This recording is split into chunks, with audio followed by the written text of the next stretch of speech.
गोपियां कहती है हमें भीगने के लिए बारिश की आवश्यकता नहीं है, गोपी को भीगने के लिए वर्षा नहीं चाहिए। कैसे भीगती है गोपी?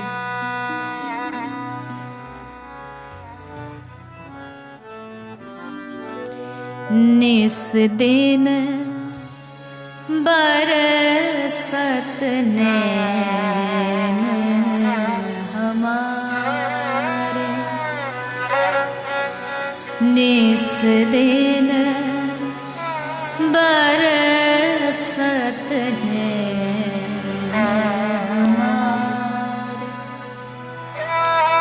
सदा रहत पावस ऋतु हम पर,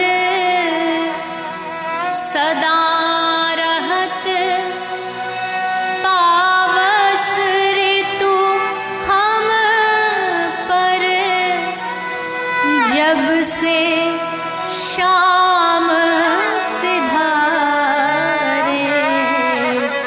निस दिन बरसत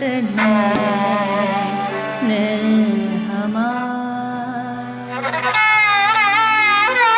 गोपी का भीगने का मौसम एक ही है। कृष्ण गए तो गोपी उनकी याद में जो अश्रु बहाती है। गोपी कहती है किसी के लिए बारिश का मौसम कभी कभी आता होगा, लेकिन हमारे लिए तो सदा रहत पावस ऋतु हम पर, जब से शाम सिधारे।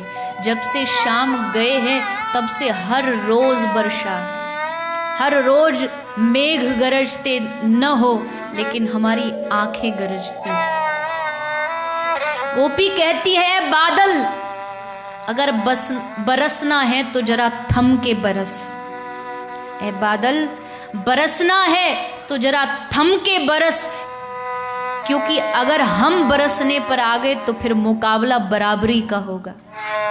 तू शायद हार जाए, लेकिन हमारे नयन जो है कृष्ण को याद करते करते थकेंगे नहीं। ये भीगी आंखें कभी कृष्ण को याद करते करते कभी ये रुकेंगी नहीं। उद्धव पहली बार ब्रज गए, अभी का ये प्रसंग नहीं है, लेकिन प्रसंग आया है तो उद्धव ब्रज गए। ब्रज में जाके गोपी से पूछ रहे हैं, गोपी इस पूरे ब्रज में मुझे बता यशोदा का घर कौन सा है, नंद बाबा का घर कौन सा है?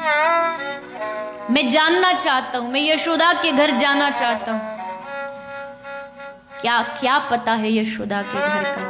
गोपी कहती है उद्धव ये जो सामने से तू एक पानी बहता हुआ जहां से देख रहा है ना, एक नाली में जल पानी बहता हुआ आ रहा है, ये जल ये पानी जहां से शुरू हुआ है, इसका जो उद्गम स्थान है वही यशोदा मैया का घर है।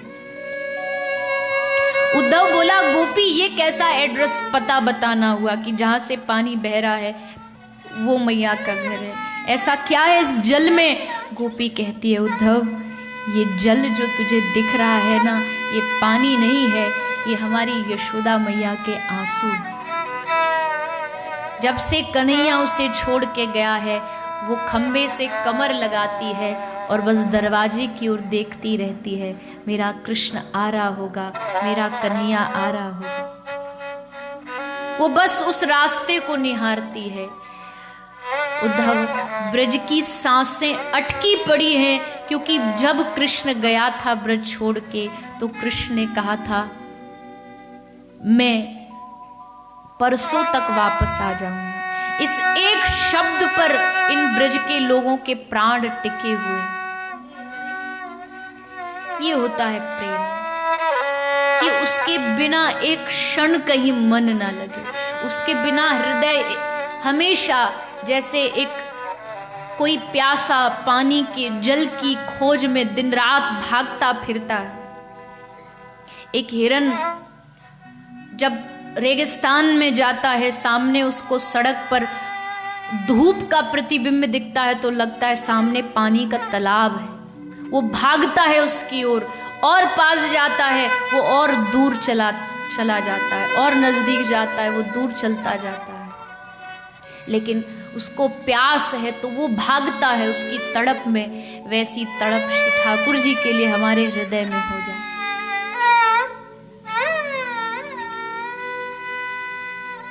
सीधी सी बात है, हम कह देते 2 माला हुई भगवान नहीं मिले, माला करने के साथ साथ हृदय में तड़प भी तो हो उनको पाने का, विरह भी तो हो। जब तक तड़प नहीं होगी कैसे मिलेंगे?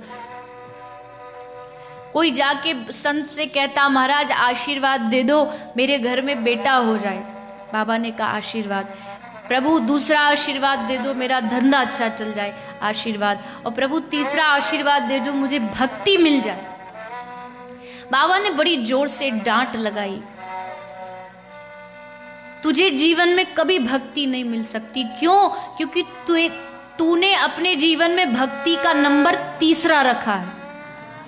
पहले पे तुझे धन चाहिए, बेटा चाहिए, धंधा चाहिए, 3 नंबर पे भक्ति चाहिए। और जिसकी भक्ति का नंबर ही आखिर में आता उसको भक्ति नहीं मिलती है। भक्ति उसको मिलती है चाहे मेरे जीवन से सब कुछ छिन जाए, लेकिन मुझे चाहिए तो प्रभु केवल आपके चरणों की भक्ति चाहिए। जिसका पहला स्थान ही भक्ति की मांग होगी उसे भक्ति मिलेगी, उसे भगवान मिलेगा। इसलिए निस दिन बरसत नैन हमारे। सब्सक्राइब करें टोटल भक्ति को। अब हमारे वीडियोस को सबसे पहले देखने के लिए बेल आइकन को दबाना ना भूलें। इस वीडियो को लाइक और शेयर जरूर करें। आप हमारे चैनल को सब्सक्राइब भी कर सकते हैं।